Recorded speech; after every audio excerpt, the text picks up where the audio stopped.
Asyhadu an la ilaha illallah wa asyhadu anna Muhammadan abduhu wa rasuluh la nabiyya ba'da amma ba'd.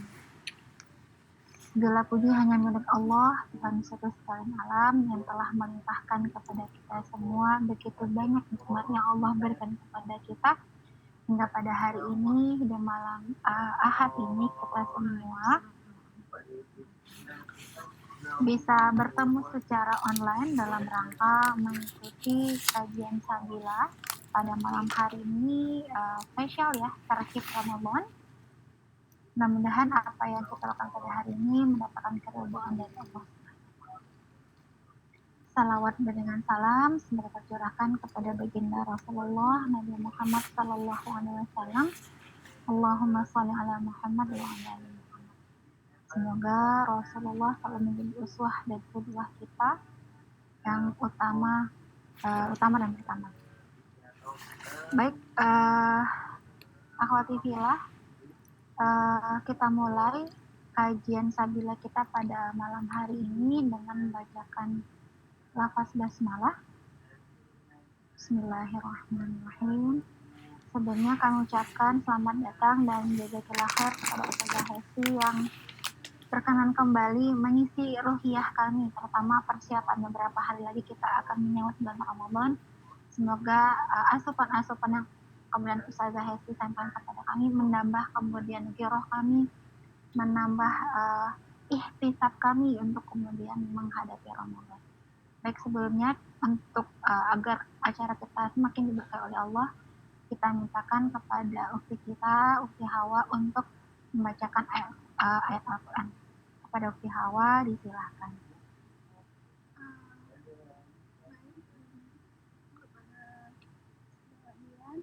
Mungkin kepada Ibu-ibu semua bisa membuka surah Al-Baqarah ayat 183 halaman 28.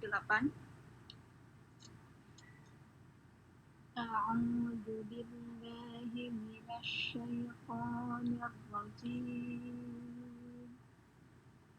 Bismillahirrahmanirrahim.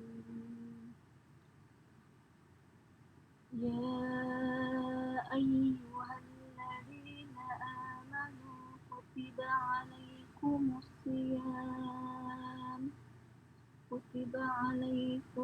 siyam kama kutiba alal ladzina min qablikum la'allakum tattaqun. Ayyaman ma'dudat. Faman kana minkum maridan aw ala safarin fa'iddatun min ayyamin ukhra. Wa 'alal ladzina yutiqunahu fidyatun ta'amu miskin. Faman tatawwa'a khairan fahuwa khairul lahu wa an tasumu khairul lakum in kuntum ta'lamun. Syahru Ramadan alladzi unzila fihi al-Qur'anu hudan lin-nasi wa bayyinatin minal huda wal furqan. Faman syahida minkumus syahra falyasum. Waman kana maridan aw ala safarin fa'iddatun min ayyamin ukhra. Yuridullahu bikumul yusra wa la yuridu bikumul usra walitukmilul iddata walitukabbirullaha ala ma hadakum wa la'allakum tashkurun. Yang artinya, aku berlindung kepada Allah dari godaan syaitan yang terkutuk dengan menyebut nama Allah yang Maha Pengasih lagi Maha Penyayang. Wahai orang-orang yang beriman, diwajibkan atas kamu berpuasa sebagaimana diwajibkan atas orang-orang sebelum kamu agar kamu bertakwa.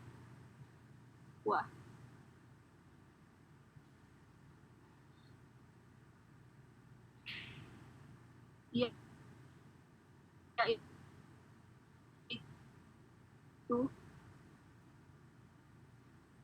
Mbak Awa, Afwan, suaranya putus-putus.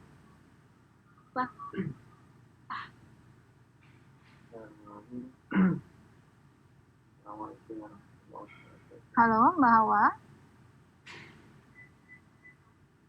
Mohon maaf, mungkin nanti suaranya ada campur-campur ini. Ada beberapa kegiatan. Halo, Mbak Hawa, suaranya tertentu, putus-putus. maka barang siapa di antara kamu sakit atau dalam perjalanan lalu tidak berpuasa, maka wajib mengganti sebanyak hari yang dia tidak berpuasa itu pada hari-hari yang lain. Dan bagi orang yang berat menjalankannya, wajib membayar fidyah, yaitu memberi makan seorang miskin, tetapi barang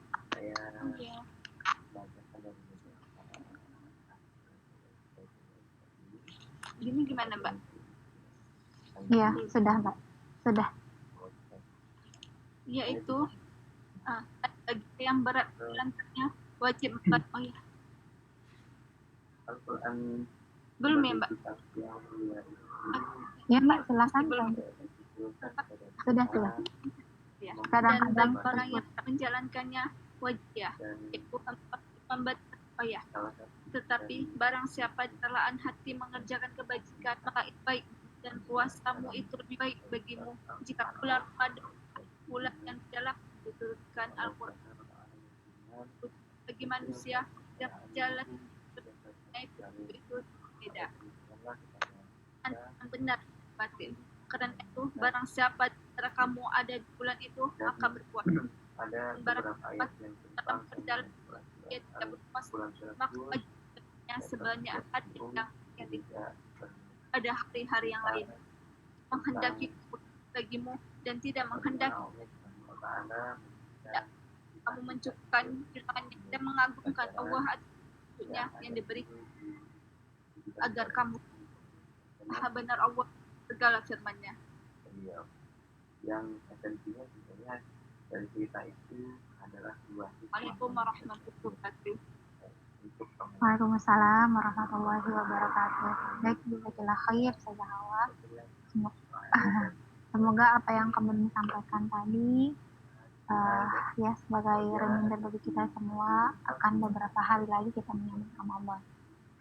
Baik, akhwati fillah, alhamdulillah saya pikir kita semua punya banyak pertanyaan ya, bagaimana kemudian mengisi Ramadan atau hal-hal lain yang mungkin dirasa penting untuk kemudian kita ketahui. Baik, hari ini Ustazah Hesti akan menyampaikan materi terkait tarhib Ramadan. Nanti bagi yang ingin bertanya pada saat sesi tanya jawab dipersilakan, boleh dikumpulkan jadi pertanyaannya. Nanti kemudian ada sesi tanya jawab. Baik, kepada Ustazah Hesti disilakan. Dalam surat Yusuf ayat 11 juga Allah sampai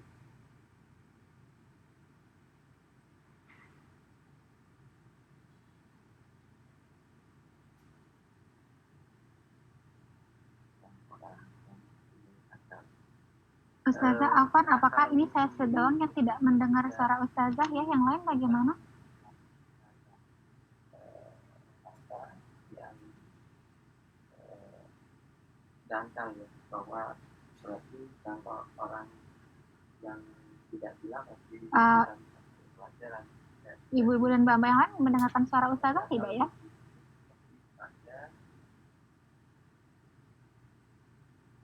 Enggak, Mbak. Benar ya, nggak ada suara Ustazah tadi ya, Mbak Puspa ya? Ya belum ada suaranya. Tapi akan tidak, maka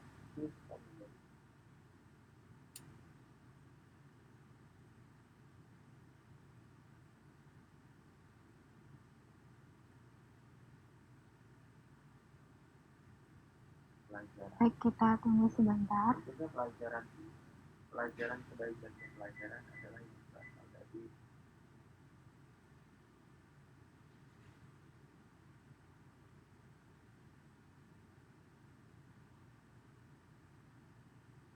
memang Allah turunkan sebagai sebuah panduan.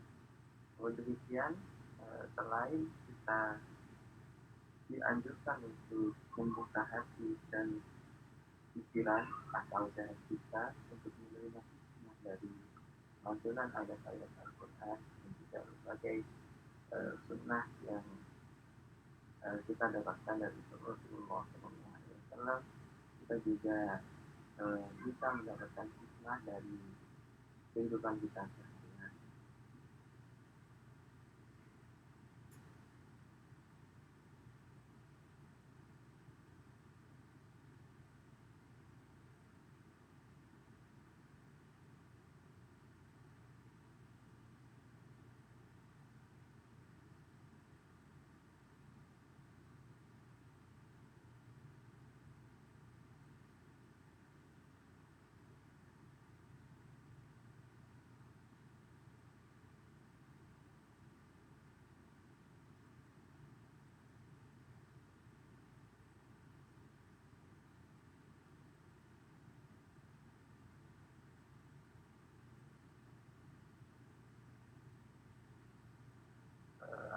Kerugian.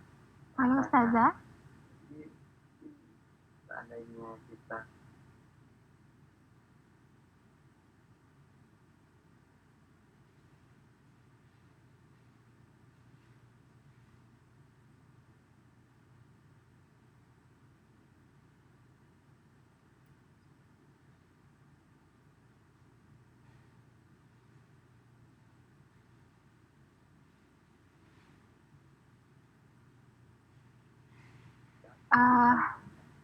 melalui kita sehingga kita telah bergabung kembali.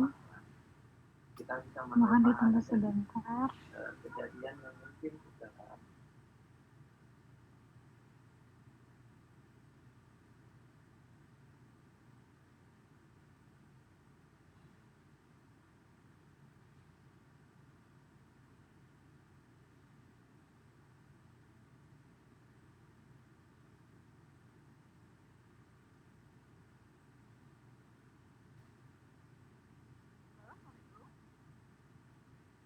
Waalaikumsalam Ustazah, sudah terdengar Ustazah, cuman kameranya kebalik ya.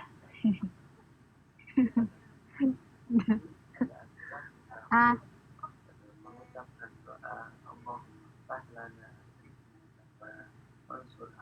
Cuman kurang besar ya apa saya TBN apa nih saya kurang besar suaranya. Allah katakanlah hikmah dari sisi Sampun Ustazah. pertolongan kepada kami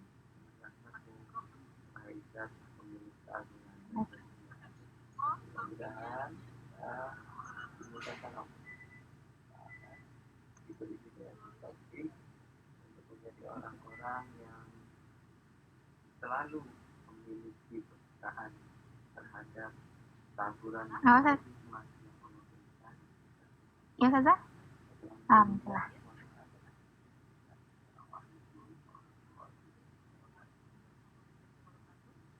Waalaikumsalam. Alhamdulillah baik Ustazah, sehat.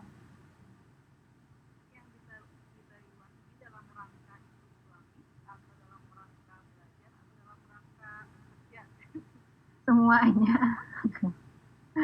Dalam rangka semuanya yang saya sebutkan tadi.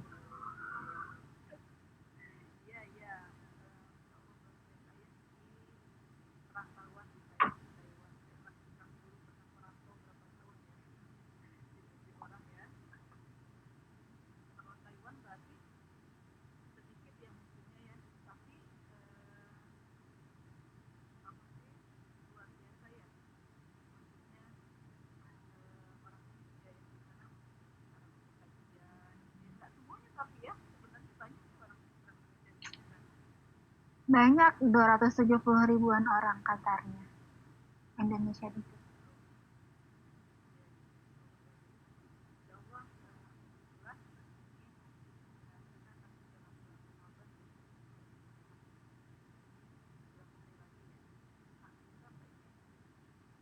14 kalau tidak salah saya.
Rohiba yarhabu rohbun, yang berarti luas, lapang, dan lebar. Jadi itu asal kata dari tarhib. Jadi ketika kita menyambut marhaban ya Ramadan, berarti kita memang harus optimal menyambut bulan Ramadan. Ketika optimal, jangan sampai ketika datang Ramadan berlalu, ya kita diisi dengan hal yang sia-sia, nauzubillah, kemudian Ramadan berlalu begitu saja di kita. Padahal arti dari tarhib atau marhaban ya Ramadan berarti kita mempersiapkan untuk menyambutnya dengan optimal. Kalau misalkan Allah Subhanahu wa taala menyuruh kita untuk tarawih, ya namanya optimal. Kalau bisa tiap malam kita tarawih. Tiap malam kita qiyamul lail, meskipun Rasulullah ya di sana bukan berarti Rasulullah juga di dalam sebuah hadis nggak pernah cuman beberapa kali gitu tarawihnya. Itu hanya mengajarkan kepada kita bahwa tarawih itu nggak wajib, tapi sunnah. Tapi kalau kita mampu melaksanakannya, misalkan optimal setiap hari, qiyamul lail setiap hari, tilawah optimal juga, maka itu adalah makna dari penyambutan kita untuk bulan Ramadan. Kalau misalkan Ramadan seperti bulan-bulan biasanya, ya kita bukan berarti marhaban, nggak tarhiban kepada Ramadan, karena ternyata ya biasa aja. Jadi kalau kita ingin menyambut bulan Ramadan ini, karena memang dalam sebuah hadis ini sebutkan bahwa qala Allahu azza wa jalla kullu amali bani Adam lahu. Jadi semua atau setiap perbuatan anak Adam itu lahu, untuknya. Kita sholat untuk kita. Kita berbuat baik ya untuk kita. Tapi beda dengan saum, illa siyam, firman Allah Subhanahu wa taala. Kecuali siyam, kecuali siyam, puasa. Fa innahu li, khusus. Kalau puasa ini fa innahu li, bahwa puasa ini hanya untukku. Wa ana ajzi bihi, dan aku yang akan membalasnya. Kalau amal baik yang lainnya ya kembali ke kita. Tapi kalau puasa beda.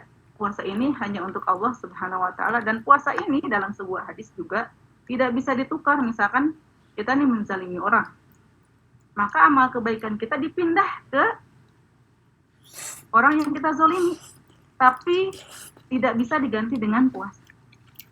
Puasa kan amal baik ya. Tapi kalau kita misalkan berbuat kejelekan kepada orang atau ngomongin orang, maka berpindah nih kebaikan kita itu kepada orang yang kita zolimi. Kalau kita misalkan udah nggak punya lagi apa-apa nih, kecuali ya itu kebaikan dibalik. Tapi kalau puasa nggak bisa. Dalam sebuah hadis, ini adalah istimewanya puasa. Maka Allah Subhanahu wa taala yang akan membalas. Berarti kalau Allah Subhanahu wa taala yang membalasnya, wa ana ajzi bihi, Jadi Allah Subhanahu wa taala yang akan membalasnya.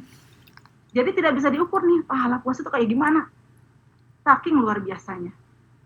Karena memang hanya Allah Subhanahu wa taala yang membalas. Gimana sih pahala puasa? Makanya luar biasa. Pahala puasa ini hanya Allah Subhanahu wa taala yang membalas. Alhamdulillah, mudah-mudahan kita optimal ya mempersiapkan. Kalau misalkan kita punya usia berapa tahun nih? Ini rata-rata masih muda ya. 30 atau 40. Saya 40 tahun nih. Kalau misalkan 30 tahun kita berbuat baik, ya berapa tahun sih? Sedangkan di bulan Ramadan ini adalah bulan yang dilipat gandakan pahala. Ya, meskipun hadisnya itu dhaif, intinya di dalam sebuah hadis sebutkan bahwa amalan di bulan puasa ini ya diskonnya luar biasa. Bahkan amalan sunnah itu pahalanya seperti pahala wajib. Ya. Amalan sunnah, meskipun itu hadisnya dhaif. Ya, alhamdulillah kita akan membahas tadi. Berarti kita sudah pahami apa sih yang dimaksud dengan tarhib. Ketika kita mengatakan tarhib, marhaban, kita itu berarti sudah lapang mempersiapkan segala sesuatunya untuk menyambut bulan Ramadan ini. Berarti kalau kita menyiapkan dengan optimal apa sih untuk bulan Ramadan ini, berarti mempersiapkan diri kita. Kita sudah harus terbiasa nih, jangan sampai ketika bulan Ramadan tilawahnya sama aja, puasanya sama aja. Itu harus kita persiapkan karena memang ini bulan yang istimewa. Bahkan Rasulullah SAW bersabda, kalau saja bulan Ramadan ini, kalau kalian itu tahu keistimewaan bulan Ramadan, maka kalian pasti akan berharap sepanjang tahun itu adalah bulan Ramadan. Saking bulan Ramadan itu adalah istimewa. Luar biasa ya, ini. Nah, saking bulan puasa ini luar biasa, makanya kemudian Rasulullah SAW itu mempersiapkan, bahkan para sahabat dahulu itu mempersiapkan itu 6 bulan sebelum Ramadan itu udah persiapan nih untuk menyambut Ramadan nih. Mereka itu terbiasa tilawah, qiyam, sedekah, agar mereka itu ketika masuk bulan Ramadan kita sudah terbiasa dengan hal tersebut. Kalau kita boro-boro gitu ya, masih aja seperti itu. Masuk bulan Ramadan ya biasa aja, makanya ketika bulan Ramadan ya masih malas untuk tilawah, malas untuk qiyam, malas, biasa aja sih, di awalnya aja sih semangat, tapi di tengah-tengahnya gitu, atau di akhirnya udahlah biasa saja. Itu karena memang kita tidak terbiasa. Kalau sahabat zaman dulu itu memang mereka mempersiapkan 6 bulan sebelum Ramadan itu untuk terbiasa dengan amalan-amalan. Ketika bulan Ramadan ya mereka sudah terbiasa. Amalan apa saja sih yang mereka lakukan? Atau ini nih, amalan menjelang datangnya Ramadan. Ini mumpung masih bulan Sya'ban ya. Di sini Rasulullah SAW atau dari Aisyah radhiyallahu an, beliau berkata, aku tidak pernah melihat Nabi SAW lebih banyak berpuasa dibandingkan di bulan Sya'ban. Beliau pernah berpuasa seluruhnya kecuali hanya sedikit. Jadi di bulan Sya'ban Rasulullah mengajarkan kepada kita juga untuk belajar saum ya. Banyak saum gitu. Sudah saum belum gitu. Supaya ketika saum itu kita sudah kuat, insyaallah. Kemudian menyelesaikan tanggungan puasa Ramadan tahun sebelumnya. Jangan sampai lalai ketika mau saum Ramadan, sisanya masih banyak, keburu haid. Sebagai perempuannya jangan sampai kita lalai, karena memang kewajiban bulan Ramadan itu, mengqada bulan Ramadan itu adalah sebelum datangnya Ramadan tahun yang akan datang. Misalkan kita bulan Ramadan ini, maka kewajiban mengqada itu adalah sebelum datangnya bulan Ramadan yang akan datang. Dikasih waktu setahun masih saja lalai gitu. Makanya tadi ingatkan ini masih bulan Sya'ban untuk menyelesaikan tanggungan puasa Ramadan tahun sebelumnya. Nah, keutamaan bulan Ramadan. Kita membahas keutamaan bulan Ramadan saja dulu lah, biar kita itu semangat. Sebenarnya bulan Ramadan itu apa sih utamanya? Yang pertama adalah bulan Al-Quran. Ini bulan Ramadan adalah bulan, tadi sebutkan sudah dibacakan ya ayatnya. syahrul ramadan alladzi unzila fihil Qur'an hudal linnas. Jadi Al-Qur'an ini adalah bulan diturunkannya Al-Qur'an. Karena Al-Qur'an turun di bulan Ramadan, yaitu Lailatul Qadar. Yaitu adalah hudal linnas. Makanya kenapa Al-Qur'an ini sangat mulia, bahkan pokoknya orang yang berinteraksi dengan Al-Qur'an pasti akan menjadi mulia.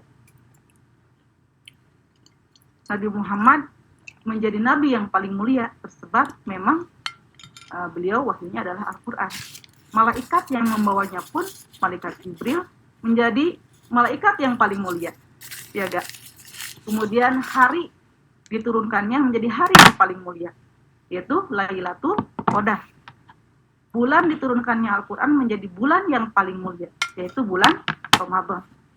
Dan tempat diturunkannya Al-Qur'an Mekah, Madinah, luar biasa ya, maka disebut Haromain ya, karena memang Al-Quran ini mulia. Makanya kalau kita ingin menjadi orang yang mulia, maka dekatlah dengan Al-Quranku, dekat denganlah. Ya, kemudian keutamaan bulan Ramadan selain bulan Al-Quran, itu yang kedua, dibukakan pintu surga dan ditutup pintu neraka. Ini memang ada hadisnya bahwa sufidat dihamparkan pintu-pintu, dibuka pintu-pintu surga dan ditutup pintu-pintu neraka di bulan Ramadan. Hanya kita harus semangat, luar biasa ya. Kemudian di bulan Ramadan ini setan dibelenggu. Jika datang bulan Ramadan, maka dibuka pintu-pintu surga, ditutup pintu-pintu jahanam dan dibelenggu para syaitan. Ini hadisnya adalah hadis Bukhari dan Muslim. Keutamaan bulan Ramadan selanjutnya, tiap malam pada bulan Ramadan, ada yang terlepas dari api neraka. Ini hadisnya adalah hadis riwayat Tirmizi. Saya bacakan. Jika masuk malam pertama Ramadan, syaitan dan yang paling durhaka dari jin dibelenggu. Ditutup pintu-pintu neraka dan tidak dibuka satupun. Kemudian dibuka pintu-pintu surga dan tidak ditutup satupun. Ada penyeru yang berseru, "Wahai yang mengharap kebaikan, menghadaplah. Wahai yang menginginkan keburukan, tahanlah. Dan Allah memiliki orang-orang yang dikeluarkan dari neraka." Dan itu terjadi pada tiap malam. Jadi Allah Subhanahu wa taala mengeluarkan orang-orang dari neraka ya, dan itu terjadi pada tiap malam. Ini hadis riwayat Tirmizi, Ibnu Majah dan disahihkan oleh Ibnu Hibban dan Albani. Kemudian keutamaan bulan Ramadan yang selanjutnya adalah terdapat satu malam yang lebih baik dari 1000 bulan, yaitu Lailatul Qadar ya. Nah, tanda-tanda Lailatul Qadar itu seperti apa? Kemudian kapan sih waktunya Lailatul Qadar itu? Maka kita harus bersegera untuk mendapatkan Lailatul Qadar ini, karena memang Lailatul Qadar ini adalah lebih baik dari 1000 bulan. Kalau misalkan kita punya usia 40 tahun, ini kalau dihitung-hitung lebih dari 80 tahun ya. Ibadah satu hari itu luar biasa. Kemudian di sini bulan Ramadan itu adalah awatifillah, penghapus dosa yang telah lalu. Jadi sebuah hadis mengatakan Ramadan ke Ramadan sebelumnya adalah kafarah bainahuma. Kan ada hadisnya Jumat ke Jumat itu adalah kafarah. Kalau misalkan kita beribadah di bulan Jumat, di hari Jumat, maka itu menjadi kafarah untuk Jumat ke depan gitu. Satu minggu itu menjadi kafarah. Nah, kalau kita beribadah di bulan Ramadan, maka itu menjadi kafarah setahun untuk dapat bertemu lagi di Ramadan tahun mendatang. Jadi kalau kita beribadah sungguh-sungguh mengharap ridha Allah Subhanahu wa taala, karena memang kan tadi tujuannya untuk Ramadan ini adalah la'allakum tattaqun, supaya kita itu menjadi orang-orang yang bertakwa. La'allakum tattaqun. Jadi madrasah Ramadan ini ya tujuannya adalah membentuk kita menjadi orang yang bertakwa. Apa sih yang takwa itu ya? Takwa itu kalau bahasa indahnya atau bahasa sederhananya adalah menjalankan perintah Allah Subhanahu wa taala dan menjauhi larangannya. Apa sih kenapa kita harus menjadi orang yang bertakwa? Karena segala permasalahan apapun akan selesai dengan takwa. Dalilnya apa sih? Wa may yattaqillaha yaj'al lahu makhraja. Jadi, wa may yattaqillaha, barang siapa yang bertakwa kepada Allah, yaj'al lahu makhraja. Ini keistimewaan orang yang bertakwa. Maka Allah akan jadikan bagi dia jalan keluar. Kalau kita punya kesulitan, aduh luar biasa gitu, nggak ada yang serasa dunia ini sempit gitu. Tapi kalau kita bertakwa kepada Allah Subhanahu wa taala, mudah bagi Allah Subhanahu wa taala memberikan jalan keluar dari arah yang tidak disangka-sangka. Gampang aja bagi Allah. Tapi syaratnya adalah dengan bertakwa. Takwa ini bahasa sederhananya tadi, itu kita itu mudah gitu menjalankan perintah Allah Subhanahu wa taala dan menjauhi larangannya karena takut kepada Allah Subhanahu wa taala. Dan untuk membentuk pribadi yang bertakwa ini adalah salah satunya dengan jalan as-siyam. Ya ayyuhalladzina amanu kutiba alaikumus siyamu kama kutiba alal ladzina min qablikum la'allakum tattaqun. Ini salah satu jalan untuk menuju takwa ini. Takwa ini luar biasa ya keistimewaannya tadi. Bahkan dalam sebuah hadis, ittaqillaha haitsu ma kunta. Bertakwalah kepada Allah Subhanahu wa taala dimanapun kalian berada. Jadi ini hadis favorit saya, ittaqillah haitsu ma kunta. Yang pertama, kalau orang sudah takut dimanapun, nggak akan sembarangan kita berbuat. Karena kita takut kepada Allah Subhanahu wa taala. Ittaqillaha haitsu ma kunta. Baik di depan orang banyak, atau kita tersembunyi, atau kita ini ya dimanapun kita akan bertakwa kepada Allah, maka kita akan menjalankan perintah Allah Subhanahu wa taala dan menjauhi larangannya. Jadi memang kebaikan itu bukan berarti kata kita ini mah baik, saya telah berbuat baik, tapi kebaikan itu adalah harus sesuai dengan sunnah ittiba'ur rasul.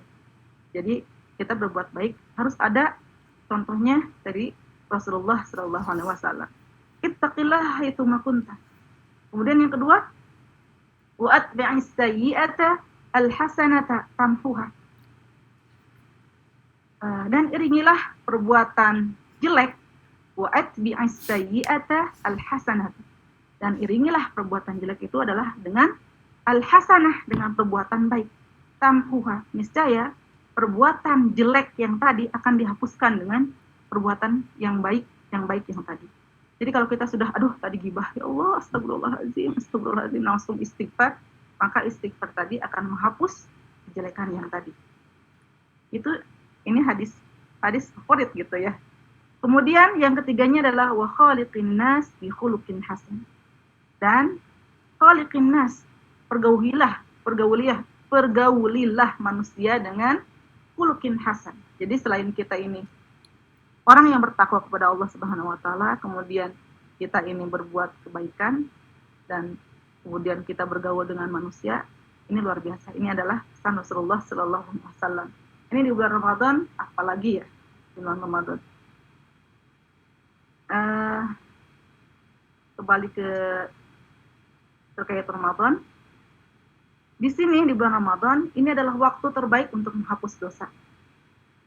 Karena memang tadi buat bi'astayyi'ata al-hasanata.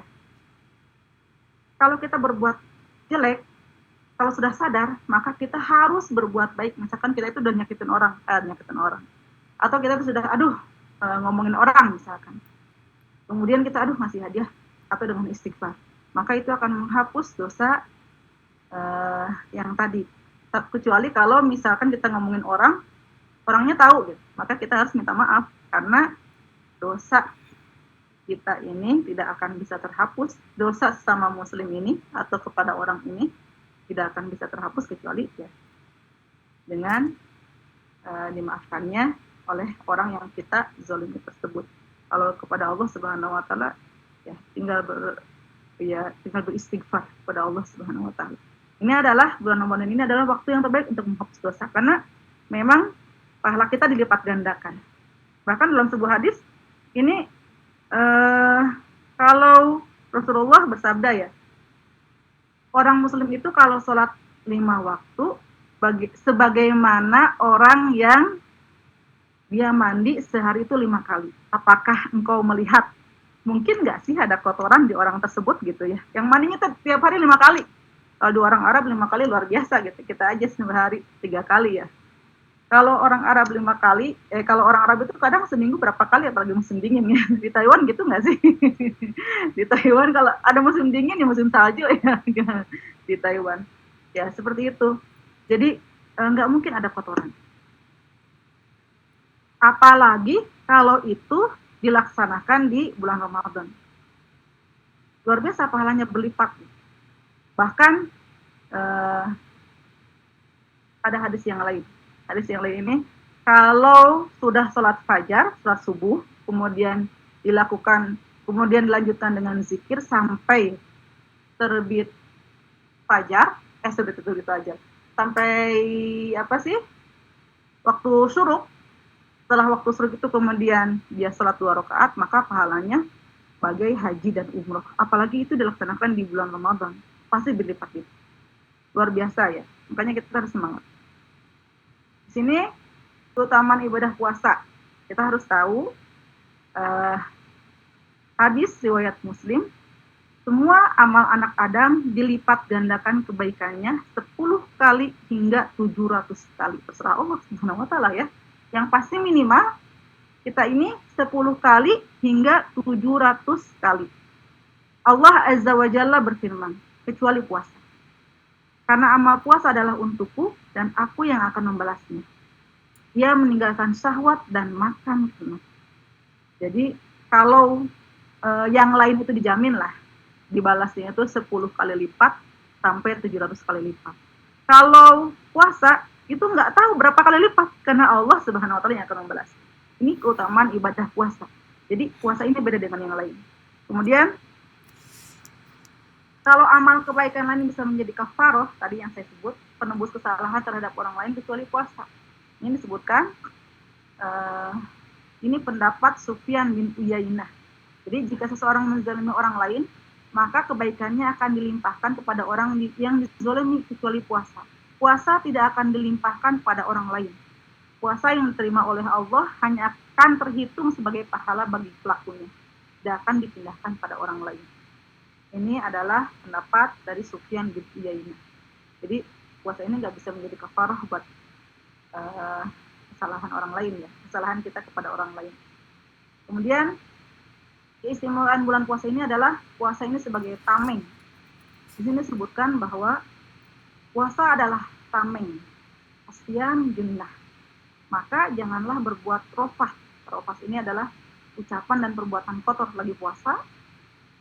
Jadi nggak dapat pahala apa-apa, karena memang puasanya cuma dapatnya lapar sama haus doang gitu. Karena dia tidak menahan diri dari perbuatan rofah. Masih aja perbuatannya kotor atau perbuatan dan ucapannya kotor. Ini di sini dilarang. Janganlah berbuat rofas dan jangan berbuat kebodohan. Di sini dimaksudkan yang dimaksud dengan kebodohan di sini adalah jangan berteriak-teriak. Tidak guna ya berteriak-teriak. Gitu. Yang berteriak-teriak yang tidak ada gunanya. Kemudian di sini hadis yang lain, tidak ada yang bisa menyamai puasa afatullah. Ini dalilnya adalah murni ya Rasulullah ila amalin yudkhiluni ilal jannah. Murni, perintahkan kepadaku untuk aku ini beramal yudkhiluni ilal jannah, yang membuat aku ini dimasukkan ke surga. Kemudian Rasulullah menjawab, hendaknya engkau berpuasa. Karena amalan itu tidak ada yang menandinginya. Jadi puasa ini tidak ada amalan yang menandinginya, murni. Karena memang puasa ini luar biasa ya. Kalau orang sholat ketahuan, oh itu dia lagi sholat. Tapi orang berpuasa nggak kelihatan dia berpuasa. Misalnya kita lagi di kantor, kita diam, sudah kita lagi puasa. Itu terhindar dari riya. Tapi kalau sholat kita kelihatan gerakannya. Tapi kalau orang berpuasa nggak kelihatan. Makanya ini terjaga dari riya juga. Kemudian keutamaan bulan puasa seperti biasa ya, kita tahu bahwa bau mulut orang yang berpuasa lebih harum di sisi Allah. Kemudian orang yang berpuasa ini akan mendapatkan juga kebahagiaan dua kebahagiaan. Yang pertama ketika berbuka dan ketika menghadap Allah Subhanahu wa taala. Keutamaan yang lain adalah surga ini, kalau surga apa sih, orang yang berpuasa ini khusus buat orang berpuasa punya satu pintu khusus, yaitu pintu Ar-Royan. Jadi orang yang suka puasa maka dia akan dipanggil khusus di pintu surga namanya Ar-Royan. Tapi ada yang lebih utama lagi nih sebenarnya ya. Kalau seorang perempuan yang dia itu taat kepada suaminya, maka dia itu bisa pilih masuk surga lewat pintu manapun ya. Nah itu juga luar biasa. Kalau ini kan satu pintu royan, tapi kalau kita sebagai seorang seorang perempuan yang menjaga sholat 5 waktu, kemudian melaksanakan puasa di bulannya, kemudian taat kepada suaminya, maka kita boleh masuk lewat pintu surga manapun, milihlah, terserah gitu. Ini ada yang lebih utama lagi. Kemudian di sini ini ada satu keistimewaan lagi. Barang siapa yang berpuasa di bulan Ramadan, dia itu di bulan Ramadan nggak pernah meninggalkan, ya kecuali uzur sakit. Dan kemudian dia itu terbiasa melakukan puasa 3 hari setiap bulan. Ada ya puasa Ayyamul Bid namanya itu ya. Ayyamul Bid itu ya puasa tengah bulan, tapi bulan Hijriah, bukan bulan kayak kita 13 atau 19. Kita hitungannya bulan Hijriah. Maka itu akan dijamin kita akan hilang perasaan dengki, dendam, pemarah dalam dada. Ya kalau kita misalkan terbiasa, kita mah insya Allah lah sebagai seorang muslim, kita ini kalau di bulan puasa pasti saum ya. Pasti saum karena ini adalah kewajiban. Tapi kalau kita diiringi dengan, dibiasakan dengan saum setiap bulan 3 hari, maka dijamin ini akan kita itu hilang perasaan dengki ke orang, dendam, pemarah. Di sini hadisnya adalah hadis riwayat Ahmad. Puasa itu adalah bulan kesabaran. Dan 3 hari tiap bulan Hijriah akan menghilangkan permusuhan, kemarahan, dengki, dan dendam dalam dada. Ini adalah hadis riwayat Ahmad Al-Bazzar dan disahihkan oleh Al-Albani. Nah, itu dia keutamaan bulan Ramadan. Kalau kita tidak mengetahui keutamaannya, ya gimana mau semangat gitu menyambut bulan Ramadan. Makanya supaya kita semangat beda dengan bulan-bulan yang lainnya, kita harusnya menghias rumah supaya ini beda gitu. Kalau di Arab udah biasa ya, udah bikin lampion, jadi beda gitu suasananya. Kalau menyambut bulan Ramadan. Dan kita juga harus punya bekal nih. Tadi dalam rangka tatib kita mengetahui keutamaan bulan Ramadan. Nah, kita juga punya ilmu untuk memasuki bulan Ramadan. Puasa. Apa sih yang dimaksud dengan puasa? Alhamdulillah. Puasa sih apa? Jadi ada ketika saya mengajar, karena saya guru dulu, sekarang itu nggak ngajar sih sebenarnya. Jadi, apa sih yang dimaksud dengan puasa? Puasa itu adalah menahan dari segala hal yang membatalkan puasa. Dari mulai imsak ya, sampai maghrib. Imsak itu kapan? Yang betul adalah imsak itu kadang memang yang kalau orang Indonesia mah imsak ada suara sirene gitu. Tapi yang betul adalah kalau dalam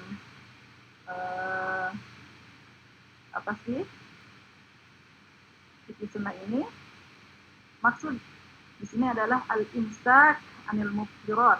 Jadi menahan diri dari hal-hal yang membatalkan puasa min tulu'il fajr, dari mulai terbit fajar. Terbit fajar berarti waktu subuh. Kalau sebelum waktu subuh masih boleh makan dan minum. Min tulu'il fajr. Kalau yang dinamakan orang Indonesia imsak, yang suara sirene itu harus siap-siap, sudah harus selesai makannya. Tapi sebenarnya pengertian dari puasa ini ya tidak boleh, mulai prepnya itu tidak boleh makan dan minumnya ya ketika min tulu'il fajri. Tulu'il fajri ini adalah waktu subuh ila ghurubis syamsi, sampai dia itu terbenam matahari. Waktu terbenam matahari ini adalah waktu maghrib. ya itu definisi puasa. Jadi kalau misalkan sebelum subuh ya berarti masih bisa makan dan minum. Ustazah, Afan, suara Ustazah kecil sama teman-teman, tapi di sayanya kok kenceng, alhamdulillah. Di teman-teman yang lain kecil katanya, Ustazah. Saya karena pakai earphone mungkin ya, tapi teman-teman yang lain katanya suara Ustazah kecil. Afan, Ustazah. Nggak pakai earphone, kedengeran nggak? Teman-teman boleh nggak pakai earphone? Kecil sekali Ustazah suaranya apa? Di saya juga kecil Ustazah. Ini suaranya besar tidak?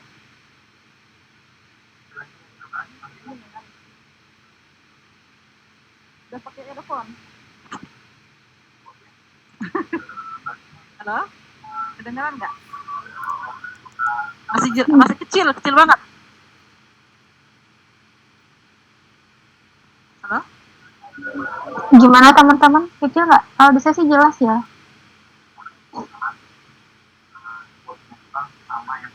Kalau teman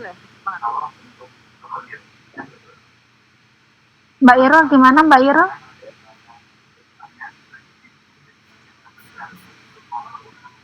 Ya gimana Mbak Epri? Mbak Epri gimana Mbak? Halo? Sebenarnya emang suaranya kecil dari tadi, tapi karena saya pakai laptop jadi saya kerasin volumenya. Saya sehat, keluarga. Tapi kalau suara Mbak jelas tidak ya? Penyebabnya apa ya? Mungkin karena versi Android HP-nya kali ya, mungkin itu. Ya mungkin diperbesar saja volume handphone atau laptop masing-masing biar jelas mungkin, atau menggunakan earphone biar lebih jelas mungkin begitu Mbak. Lagi apa karena jauh ya? Ya dilanjut bisa atau gimana? Nah ini lebih jelas Ustazah, pas lebih deket gitu Ustazah.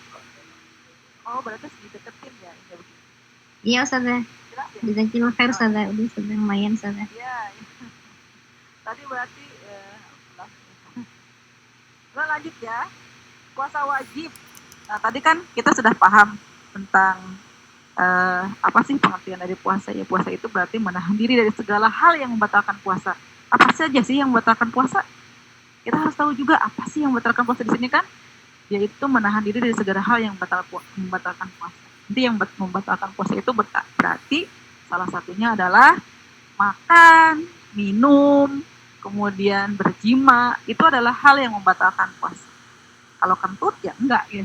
Jadi hal yang membatalkan puasa itu adalah makan, minum, kemudian jima, muntah dengan sengaja, itu adalah hal-hal yang membatalkan puasa.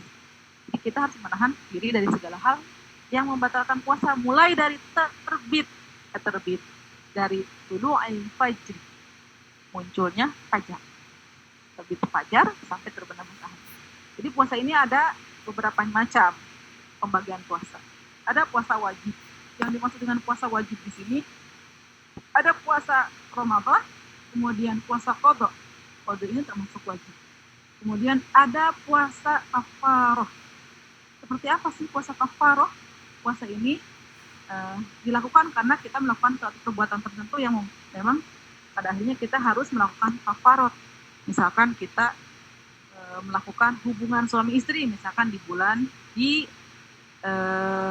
siang hari bulan Ramadan, maka dia harus puasa kafarah, dan ini hukumnya wajib 2 bulan berturut-turut. Kemudian puasa nazar. Jadi bukan hanya puasa Ramadan saja yang wajib ini, ada puasa Ramadan, kemudian puasa kafarah, puasa qadha, dan puasa nazar. Kalau kita misalkan kalau saya berhasil sesuatu maka saya harus puasa, saya akan puasa 3 hari, maka 3 hari ini yang awalnya dia itu nggak wajib karena dia dinazarkan, maka dia menjadi wajib.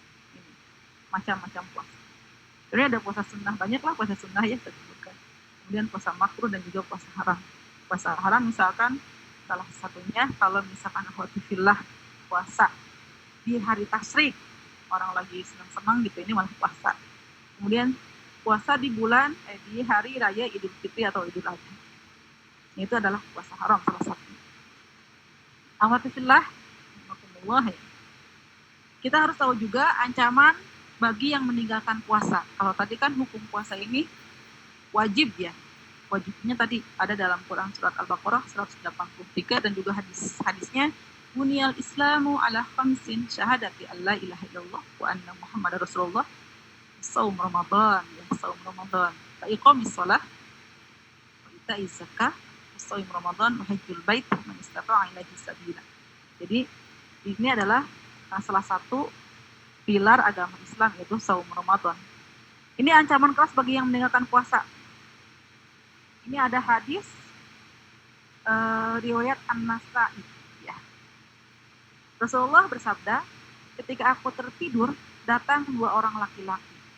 Kemudian keduanya memegang lengan atasku. Kemudian aku dibawa menuju gunung yang sukar dilalui. Kemudian keduanya berkata kepadaku, naiklah, hingga aku berada di puncak gunung. Tiba-tiba terdengar suara yang keras.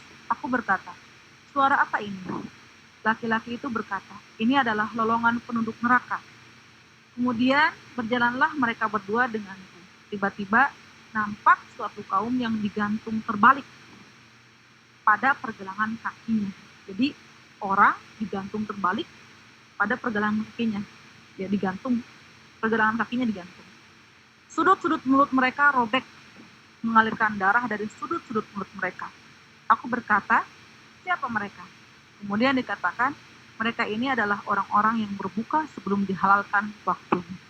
Jadi balasan buat orang yang meninggalkan puasa wajib ini adalah ya gitu, digantung mereka, dibalik gantungnya, di pergelangannya digantungnya itu, dan ya mulut mereka tuh robek dan mengalir darah-darah di sudut-sudut mulut mereka ya.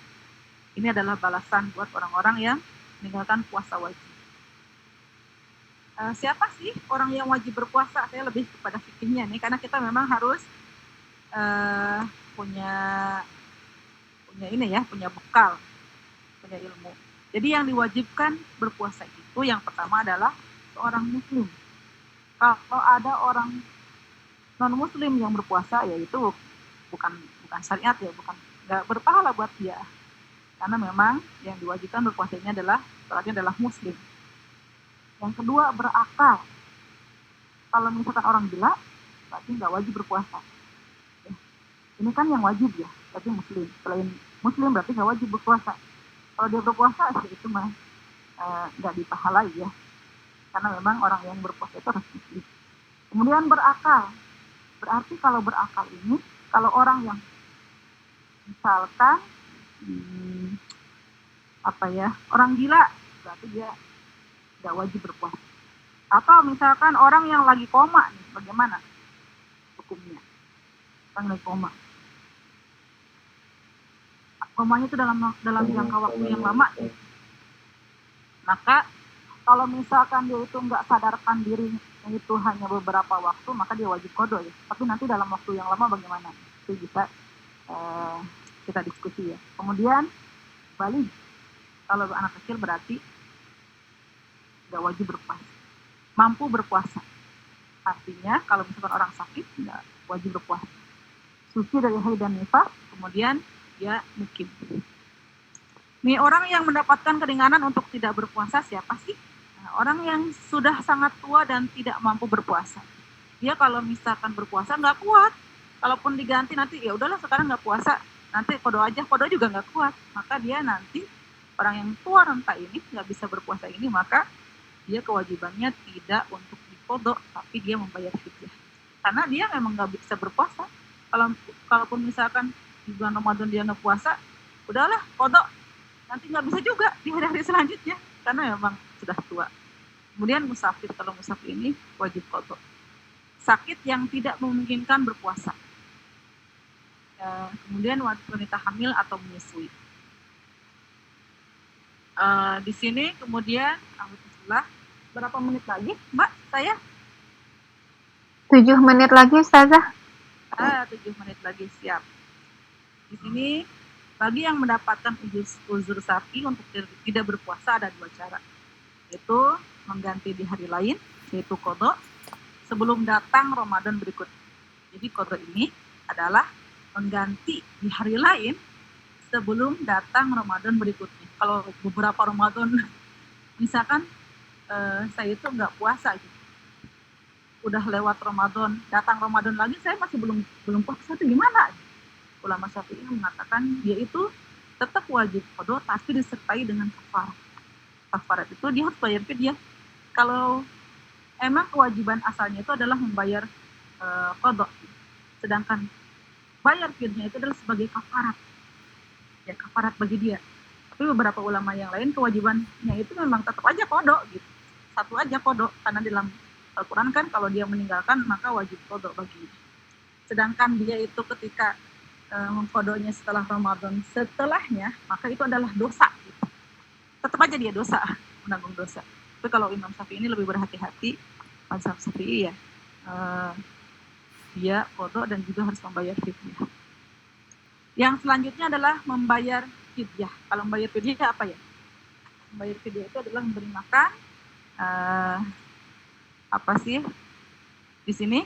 Memberi makan orang miskin, boleh dalam bentuk bahan makanan pokok belum masak atau sudah siap saji. Jika membayar dalam bentuk makanan pokok mentah, maka takarannya adalah setengah sok atau sekitar 1,5 kilogram per hari. Itu adalah membayar fidyah. Di sini orang yang sangat tua dan tidak mampu berpuasa itu bayar fidyah ya. Itulah kalau sakit itu dengan cara qada saja. Sakit yang tidak memungkinkan berpuasa, maka boleh dia berbuka ya. Wanita hamil kita ya nih.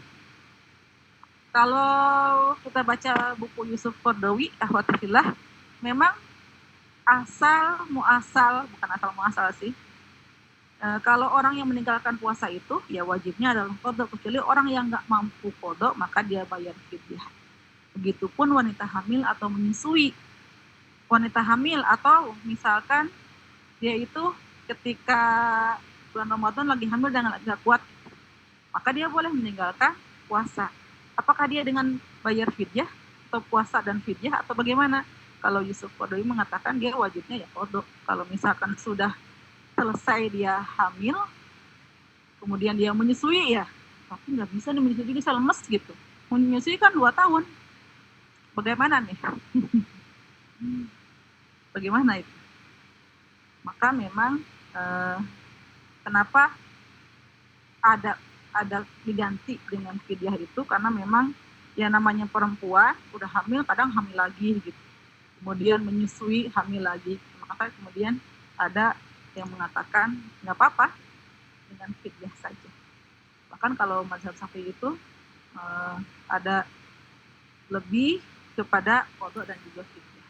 Tapi kalau Yusuf Qaradawi baca memang asli atau asal hukumnya itu adalah wajibnya qada. Mungkin itu alhamdulillah. Apalagi ya, pembatal puasa nih, satu lagi aja. Yang pertama adalah makan dan minum. Yang kedua, berhubungan suami istri. Yang ketiga, muntah secara sengaja. Kemudian yang keempat, keluar darah haid atau nifas bagi wanita. Itu adalah pembatal puasa. Mungkin itu akhwati fillah, nanti bisa lebih dilanjutkan kepada diskusi ya. Diskusi tentang Ramadan dan persiapan bulan Ramadan. Karena kalau kita menghadapi bulan Ramadan nggak punya ilmunya, sayang gitu, sia-sia. Selain kita menyemangati diri sendiri bahwa bulan Ramadan ini adalah bulan ampunan, ya kita juga harus menyiapkan ilmu fikihnya, fikih siamnya. Biasanya memang tidak terpisahkan dari tarhib Ramadan itu sendiri. Tarhib itu pasti ada fikih siamnya. Mungkin itu awatilah, mangga kalau ada yang mau didiskusikan saya kembalikan kepada Assalamualaikum warahmatullahi wabarakatuh. Waalaikumsalam warahmatullahi wabarakatuh. Insyaallah jazakillah khair Ustazah Hesti atas penjelasannya. Jadi memang kita butuh banget Ramadan ya Ustazah, karena kita banyak dosa. Jadi kita butuh membakar dosa-dosa kita. Mungkin teman-teman di sini, Ibu dan Mbak, apakah ada yang mau bertanya terkait materi kita pada malam hari ini? berkaitan dengan puasa Ramadan. Apakah ada yang mau bertanya? Boleh secara langsung. Boleh Mbak, izin bertanya. Oke, silakan Nursi Hawa. Posisinya Hawa ragu pas SMP sama SMA, Hawa udah bayar, udah kode Ramadan atau enggak gitu. Hawa bingung gitu. Itu jadi apakah sebaiknya diganti ataukah diganti di kode sekaligus kafarah atau gimana ya Ustazah? Soalnya benar-benar lupa gitu. Udah bayar nggak ya gitu. Udah kode atau enggak gitu Ustazah. Jazakallahu khairan. Silakan langsung dijawab Ustazah. Iya. Jadi kayak apa ya, kita tuh sudah balik misalkan ya. Dulu saya pernah, atau saya tuh batal puasa 5 hari gitu. Tapi saya itu bentar.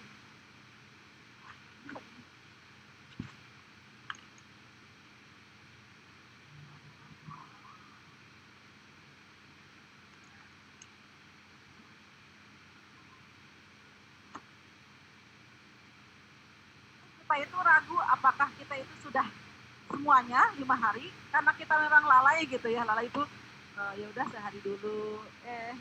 Kemarin itu saya udah kode berapa hari ya gitu ya. Tapi kita ragu gitu. Nah, jadi ini seperti ini kondisinya, hampir sama lah. Atau dulu SMP saya pernah batal puasa tapi nggak tahu saya itu udah kode atau belum. Maka kalau kita ambil pendapat Yusuf Kodoy, memang kewajiban kita yang mengkodo. Kalau misalnya kita punya utang 5, ya utang kita 5 gitu. Kalau misalkan kode kita 5, ya bayar 5. Meskipun sudah lewat beberapa tahun. Misalkan lewat 2 kali Ramadan. Ya makanya kalau misalnya kita punya utang 5, ya jangan jadi 10, tetap 5 di bulan Ramadan kapanpun gitu. Atau sudah lewat Ramadan kapanpun. Itu di bukunya Kodowi mengatakan demikian. Tapi dia dosa. Dia sudah melakukan dosa karena memang sudah lewat Ramadan, beberapa Ramadan. Tapi kalau mazhab Syafi'i itu mengatakan kodok, dan sebagai kita itu kehati-hatian, maka disertai dengan kafarot. Kafarot itu adalah dengan membayar fidyah. Misalkan kita itu bingung ya, kemarin itu saya meninggalkan puasa 5 hari, tapi nggak tahu apakah saya ini ragu udah puasa atau belum. Ya kalau saya sih yang tadi apa sih, asyak la ya al yakin la yazulu bisyak. Keyakinan ini tidak akan bisa dihilangkan dengan keraguan gitu. Kalau kita yakin nggak bisa dihilangkan dengan keraguan. Kalau kita ragu berarti kita harus diyakinkan dengan apa? Ya udahlah, berbuat baik, yaitu dengan qada aja supaya kita tuh nggak ragu. Bahkan kalau sholat juga kan, kita tuh 3 atau 4 dalam sebuah hadis, supaya kita itu menghilangkan waswas dari setan yang tadi, udah jadi tambahin 1 rakaat kan, supaya kita yakin. Kalau misalnya udahlah, saya mah 3 rakaat aja gitu. Tapi dalam sebuah hadis ditambah lagi 1 rakaat supaya kita yakin gitu. Karena kalau ragu itu supaya bisa meyakinkan ya bagaimana ya, dengan cara ya diyakinkan kayak gitu tadi. Kecuali ini kalau dalam usul fikih ini ke usul fikih ya. Kalau misalkan kita ini tadi itu udah dari kamar mandi, yang yakinnya itu saya tuh sudah buang air kecil, tapi saya ragu. Yakinnya itu saya sudah buang air kecil, tapi saya ragu. Ingat tadi tuh saya udah wudu atau belum ya? Ragu kan? Tapi yang yakinnya saya sudah buang air kecil. Maka al-yakin la yazulu bisyak. Jadi kita menisbatkan hukum pada yang yakin tadi. Tapi saya itu tadi sudah buang air kecil, harus wudu. Karena yang tadi saya udah wudu atau belum, karena ragu. Ya udah, kita diyakinkannya itu dengan yang yakin aja. Jelas banget tadi masih ingat gitu. Saya itu tadi pipis gitu. Atau tadi buang air kecil. Sedangkan setelah itu wudu atau enggak saya ragu. Berarti kita mengambil hukum yang tadi saya buang air kecil, berarti saya punya hadas. Nah, begitupun juga tadi, saya itu ragu. Dulu itu apakah sudah puasa atau enggak. Nah, berarti ini kita ingatnya, yang yakinnya yang mana dulu tuh, pokoknya saya batal puasa. Kalau saya sudah kodo atau belumnya, saya masih ragu. Yang pasti saya yakin, saya ini pernah batal puasa dulu di waktu SMP. sedangkan mengkodonya saya masih ragu, berarti kita ambil yang yakinnya. Berarti saya itu punya kodoan geuneun kalau bahasa Sunda, saya punya yang harus dikodok 5 hari, sedangkan sudah atau belum dikodonya saya ragu. Nah itu berarti kita yakin yang ini, yang kita itu sebenarnya batal punya utang 5 hari. Nah, berarti harus dibayar. Gitu mungkin alhamdulillah kita ambil yang tadi kaidah kepada usul fikih al-yaqin la yazulu bisyak. Keyakinan ini tidak bisa diguncang atau tidak bisa dihilangkan dengan sebuah keraguan. Gitu. Masya Allah. Berarti lumayan ya Ustazah, 7 kali berapa tahun? 7 kali 6 dikali sama kepala. Ya Masya Allah. Enggak 7 kali 6. Maksudnya 7 kali 6 kayak gimana? Enggak. 7 hari. 7 hari. Dari SMP ya tetap utangnya 7 hari, enggak jadi 7 dikali. Aduh udah berapa tahun ya sekarang, udah 7 tahun, 7 kali 7 jadi 49 hari, enggak gitu. Kita itu batal puasanya tuh 5 hari. Ya udah kita punya utang 5 hari, enggak jadi berlipat 5 kali 7 enggak. Tapi tetap kita punya utang misalkan 5 hari. Yang tadi saya bilang kata Yusuf Kordowi, meskipun beberapa tahun tertinggal, misalkan saya tuh pernah batal puasa waktu tahun 2000, sekarang udah 2022. Bukan berarti ya jadi, 5 hari batal dikali 10, udah 10 tahun, enggak. Tetap 5 hari, tapi kita punya dosa. Nah, tapi kalau menurut mazhab Syafi'i, kita punya hutang 5 hari, tetap kodonya 5 hari, tapi dibayar juga dengan fidyah sebagai kafarat. Jadi fidyahnya itu adalah kafarat karena kita sudah lalai. Sedangkan kewajibannya kita kodonya itu tetap 5 hari. Sedangkan bayar fidyah itu sebagai kafarat aja karena kita lalai. Enggak jadi beberapa lipat. Mungkin itu. Ustazah Afan, ini mau saya juga ini maksudnya Ustazah. Iya, misalnya Ustazah nih Dehawa di tahun 2000 udah lahir belum Hawa? Misalnya nih tahun 2005 5 hari, tahun 2006 5 hari juga belum lupa, tahun 2007 juga ternyata 7 hari. Jadi setiap tahun itu selalu ada hutang yang kemungkinan ragu belum dibayar. Nah, apakah 5 tahun 2005 2006 ada 6 hari belum dibayar, tahun 2007 gitu. Berarti hutang kita yang kita belum bayar itu berarti 5 hari ditambah 6 hari tambah 7 hari. Apakah seperti itu atau 5 hari atau gimana Ustazah? Tahun ya punya utang, waduh. Nah itu tadi karena lupa tadi, karena kan tadi mungkin karena alasan masih tadi kecil gitu ya. Setiap tahun punya hutang, nah itu gimana Ustazah? Sebenarnya gini, kalau kita apalagi sudah balik ya, makanya tadi nyambung ke hadis yang tadi wa'at istaji'ata al-hasanata tambuha. Jadi iringilah perbuatan yang jelek dengan perbuatan baik. Tapi ada kaidahnya nih, kalau misalkan kita ninggalin puasa tahun 2000, kita 10 tahun ya diingat-ingat gitu ya sampai 10 tahun, karena tiap tahun itu kita punya utang puasa yang luar biasa ya, apalagi sudah balik ya. Kalau kecil itu memang tidak dihukumi. Anak saya karena dia belum wajib ya, jadi tidak dihukumi untuk yaitu kodok. Tapi kalau misalkan ini sudah balik dari zaman dulu nih, kita itu meninggalkan puasa gitu, apakah kita harus, apalagi saya baru taubat itu sekarang gitu ya, dulu masih nggak pernah puasa gitu ya, dari sejak balik tiap bulan itu nggak pernah puasa, apakah ketika saya hijrah nih sekarang harus puasa gitu? Berapa itu 30 dikali 10 setahun? Aduh luar biasa, nggak gitu. Jadi memang kalau misalkan yang banyak seperti itu termasuk orang yang misalkan yang sholat ya, meninggalkan sholat ketika sudah pernah diganti dikodok. Kalau lama begitu kan enggak, kita taubat aja kepada Allah Subhanahu Wa Taala. Termasuk ini yang meninggalkan puasa ini sudah berbulan-bulan, 30 hari dikali 10 berarti harus 300 puasa. Kapan saya bayarnya? Banyak aja berbuat baik.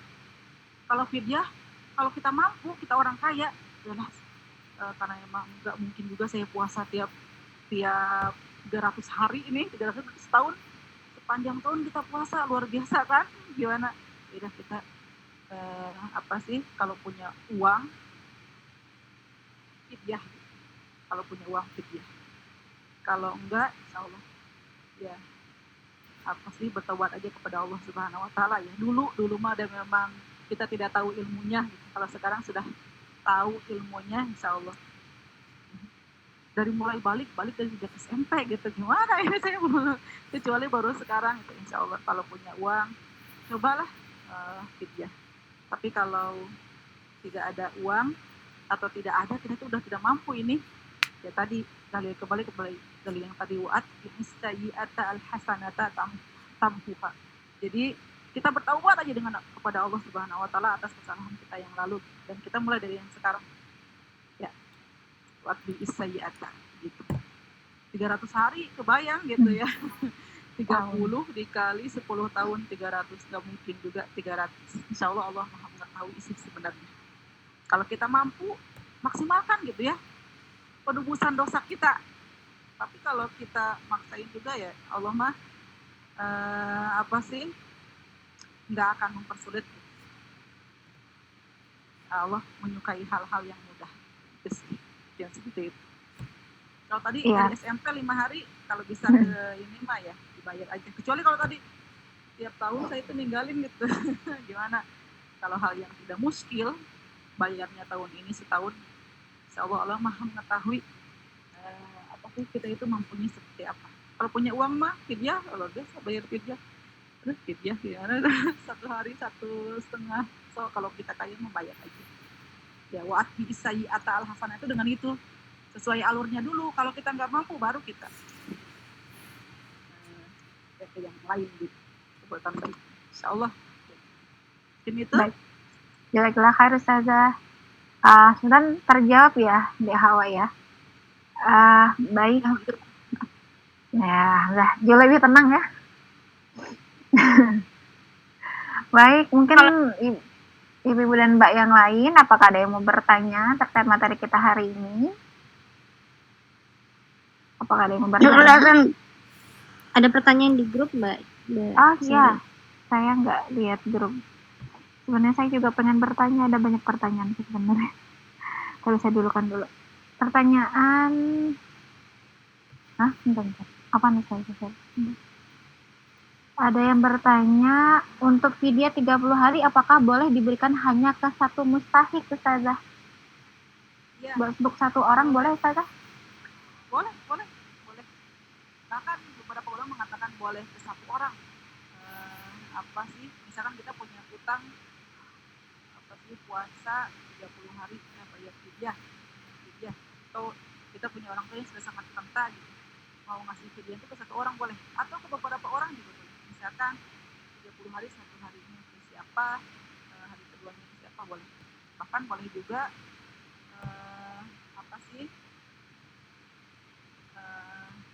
bayar fidyah itu ketika misalkan kita masih bulan puasa nih, saya bayar fidyah sekarang.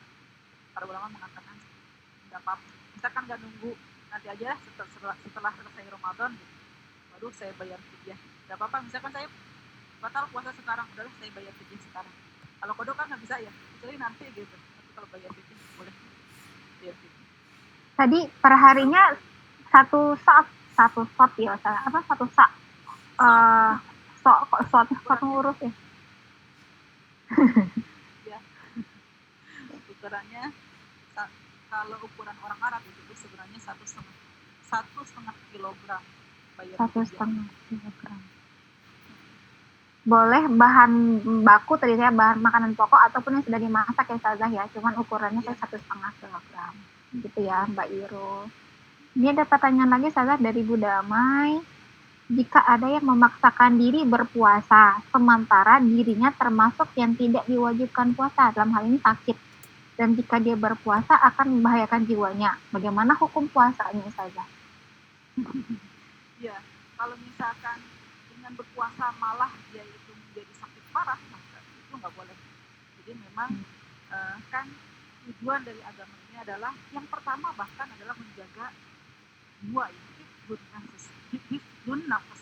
Jadi diturunkannya syariat Islam ke muka bumi ini salah satunya adalah hifdun nafas, menjaga jiwa. Kalau misalkan dengan syariat itu, padahal syariat itu tujuannya adalah untuk menjaga jiwa ya. Tapi kalau misalkan malah mencelakakan diri, ya nggak boleh. Bahkan kalau misalkan ya ada rukhsah gitu.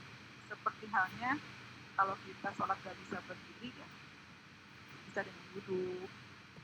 Nah ini kalau misalkan dia malah membahayakan dirinya sendiri, nah itu sebenarnya dosa buat dia karena memang syariat Islam ini diturunkan untuk 5 hal ya.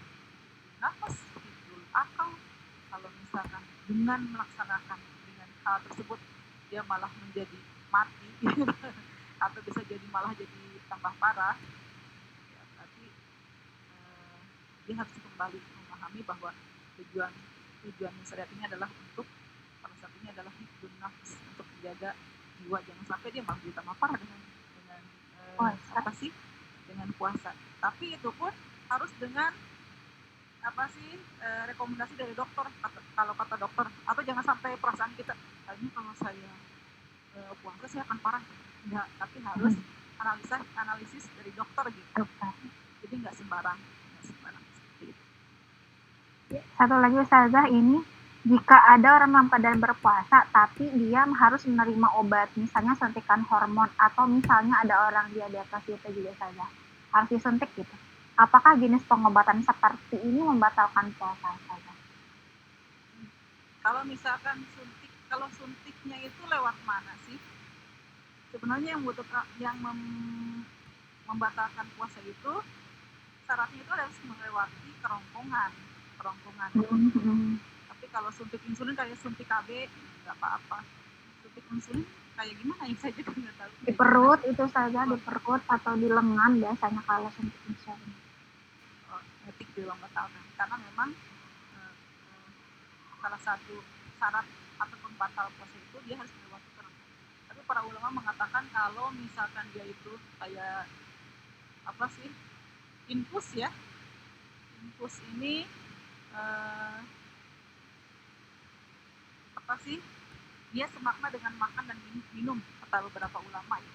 Ini mah fatwa terbaru ya dari Syekh Muhammad bin Shalih Al-Utsaimin ya. Dia kalau infus itu semakna dengan makanan, ketika diinfus dia menjadi subur gitu kayak makan dan minum gitu. Ini semakna dengan makan dan minum meskipun tidak infusnya lewat misalkan tidak melewati tenggorokan. Itu katanya semakna karena infus ini semakna dengan makan dan minum. Tapi kalau lewat yang lain misalkan kayak suntik KB atau suntik yang lain itu tidak membatalkan puasa karena tidak melewati kerongkongan. Syaratnya itu dia melewati kerongkongan. Kalau udah melewati kerongkongan dia batal puasa. Apapun gitu. Misalnya kita berkumur-kumur sampai masuk ke kerongkongan atau sengaja apa gitu menghirup air sampai masuk ke kerongkongan itu membatalkan puasa. Kalau tidak melewati kerongkongan maka tidak membatalkan. Baik. Ya mungkin sekarang kayak suntik vitamin C ya, itu kan menyegarkan ya, menguatkan, menguatkan. Itu berarti membatalkan Ustazah ya? Kayak apa sih?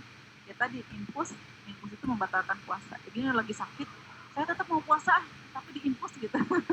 Karena beberapa fatwa ulama mengatakan bahwa infus ini semakna dengan makan dan minum. Maka kalau seseorang diinfus, saya lagi sakit tapi saya nggak mau buka puasa, kita diinfus aja. Para ulama mengatakan sudah memfatwakan kalau infus ini sudah semakna dengan makan dan minum, maka kalau orang diinfus sudah batal puasanya karena sudah semakna dengan makan dan minum. Ya, baik Ustazah. Ini ada lagi Ustazah. Satu pertanyaan terakhir ya dari Mbak Puspa ini. Mau bertanya untuk kewajiban puasa untuk wanita hamil dan menyusui, apakah mengqadha dan bayar fidyah atau boleh mengqadha saja ketika hamil atau menyusui terjadi secara beberapa tahun berurutan? Jadi hamil, melahirkan, hamil lagi gitu. Apakah boleh mengqadha saja, membayar fidyah saja atau qadha dan fidyah saja? Ada beberapa pendapat ulama ya. Tapi saya baca memang kepada siapapun adalah qadha. Nah, kenapa kemudian para ulama berijtihad. Apa sih wanita hamil atau menyusui, ada yang mengatakan apa sih bayar fidyah saja atau qadha dan fidyah gitu ya. Nah, kalau Yusuf Qaradawi ini mengatakan siapapun baik itu orang yang sakit, wanita hamil dan menyusui, sebenarnya kewajibannya ketika dia meninggalkan puasa itu adalah qadha. Kalau misalkan dia nggak sanggup qadha karena misalkan kondisinya tuh ketika dia sudah melahirkan, kemudian menyusui nggak kuat gitu untuk puasa, nggak mungkin kan untuk qadha di tahun, karena menyusui itu ya 2 tahun, tapi menyusui saya mah kalau menyusui biasa aja sih, puasa aja gitu. Nggak sampai lemas gitu, tapi kalau misalkan ke anaknya jadi sedikit ya khawatir ke anaknya, maka boleh untuk fidyah. Meskipun ada beberapa ulama yang mengatakan bayar qadha dan fidyah, terserah mangga yang mau diambil pendapat yang mana. Kalau dari Yusuf Qaradawi yang saya baca, apapun atau alasan apapun, sebenarnya kewajibannya adalah kan apa sih ayat yang tadi sudah dibacakan adalah qadha, kewajibannya ya, qadha atau fidyah, qadha atau fidyah. Jadi kalau misalkan dia nggak sanggup qadha karena sebagai seorang wanita udah hamil, kemudian menyusui, kemudian hamil lagi, kapan waktu untuk qadhanya? Berarti bayar dulu kayak gitu. Meskipun ada beberapa ulama yang mengatakan boleh apa sih qadha dan fidyah. Gitu. Baik, alhamdulillah, insyaallah. Jazakallah khairan Ustazah penjelasannya. Saya pikir kita masih banyak pertanyaan ya, Ibu dan Mbak semua, cuman kita terbatas waktu, sudah jam 10. Mudah-mudahan nanti yang masih ada pertanyaan kita masih ada kajian di bulan Ramadan, dan nanti juga bisa ditanyakan nanti dengan Ustazah Hesti juga. Baik, kami selaku panitia pada malam hari ini mengucapkan terima kasih banyak kepada Ustazah Hesti yang telah memberikan informasi ilmu pada kami hari ini. Nah, kemudian yang tadi ragu-ragu, alhamdulillah jadi lebih yakin ya gitu. Jadi pertama terkait hutang yang tak terbayar dan tak terbayar seperti itu. Karena ada khawatiran namanya hutang kan harus dibayar, apalagi hutang sama Allah ya Ustazah ya. Mungkin ini jadi pembelajaran untuk kita yang punya anak gadis atau anak bujang, kalau misalnya sudah haid, sudah balik gitu ya, diingatkan, dicatat kalau punya hutang, dicatat, kemudian diingatkan untuk dibayar. Jadi tidak ada kemudian keraguan di kemudian hari udah bayar atau belum gitu ya. Baik, mungkin itu saja, tapi sebelum kami menutup acara, izinkan kami sedikit dari Departemen Dakwah Salimah Taiwan untuk kemudian memberikan informasi terkait agenda Ramadan kita pada bulan Ramadan ini. Ustazah Hesti, jika kemudian masih ada kegiatan boleh meninggalkan Ustazah. Kami cuma tinggal sedikit lagi menjelaskan tentang agenda